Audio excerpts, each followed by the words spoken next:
Which brings me to the last couple of questions, Raj. Uh-huh. Uh, the first question is really a lot of people say, I'm a manager and I have so many people reporting to me, right? And I always keep saying that leaders are followed, leaders, don't direct. And for me to be a leader, what are the skills that are needed so that you get people to follow you? Managers manage people, leaders get people to follow.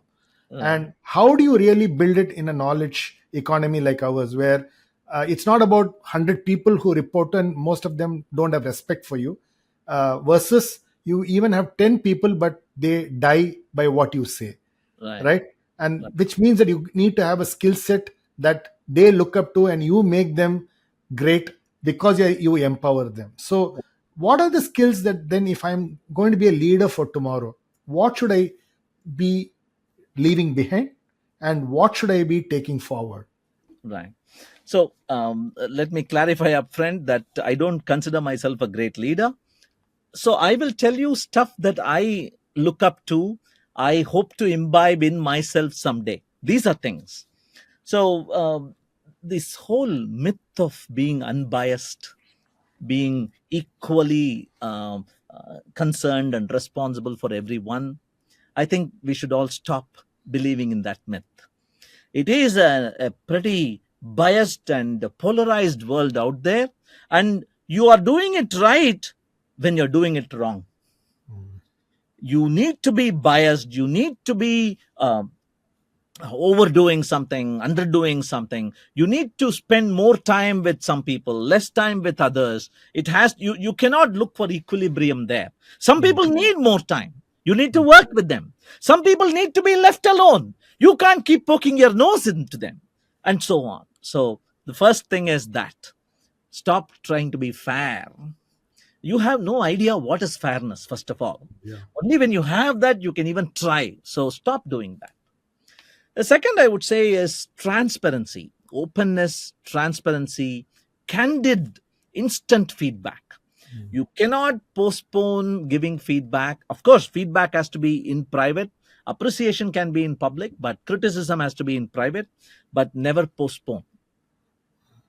It has to be instantaneous. It has to be momentary. You cannot wait till appraisal time. That's a very important lesson.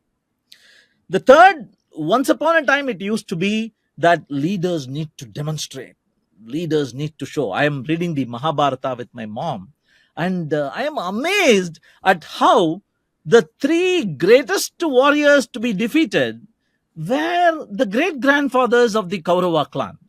Right? There is Bhishma, there is Kripa, and there is Drona.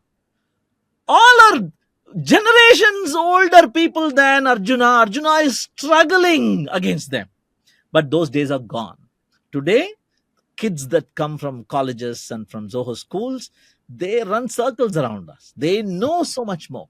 So there is this interesting dichotomy between um, knowing and caring, I would say, or knowledge and wisdom, I would say. You come with knowledge, but there is a certain wisdom that I have created. It's like generative AI. My model has been trained by life. I've been around. So please use my wisdom, but use your knowledge and create magic. So Beautiful. the leader has to demonstrate that she has the heart in the right place. My intentions are clean. I want to be of help. But one of the most important helps I can do, I have learned, is step out of the goddamn way. When you are trying to run full steam, I want to step out of the way and provide you that. Talking about the way, another very important contribution a leader can make is be Vigna Vinayak, the remover of obstacles. Because of your position in the organization, you're able to clear the way in front. You're Yeah. able to, I don't know, you must have been in some Tiruvira, at least Kovil temple, Rath Yeah. festival, where there'll be these people who will have long sticks who will move the wires, the Yeah. power lines, the telephone lines. Be that.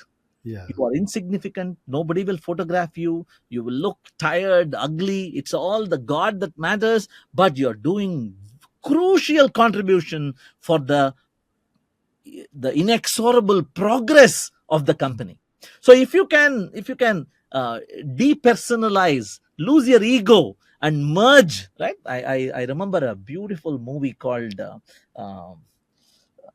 forget the Sangarsh or something. It's a Hindi movie. It's Buddhist story, Mm. and there is a question in the first scene of the movie.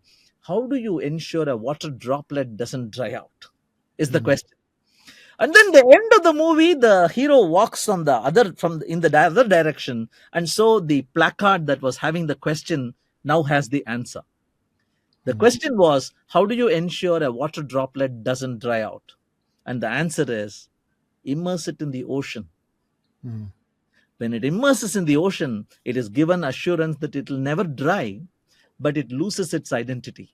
Mm. Can't call itself a water droplet anymore. I don't have number 2,376,412 as my ID, water Mm. droplet ID. So when you lose your ego, you gain eternity. That Mm. was the lesson I learned from that movie. So these are things that I try to imbibe in my day-to-day life.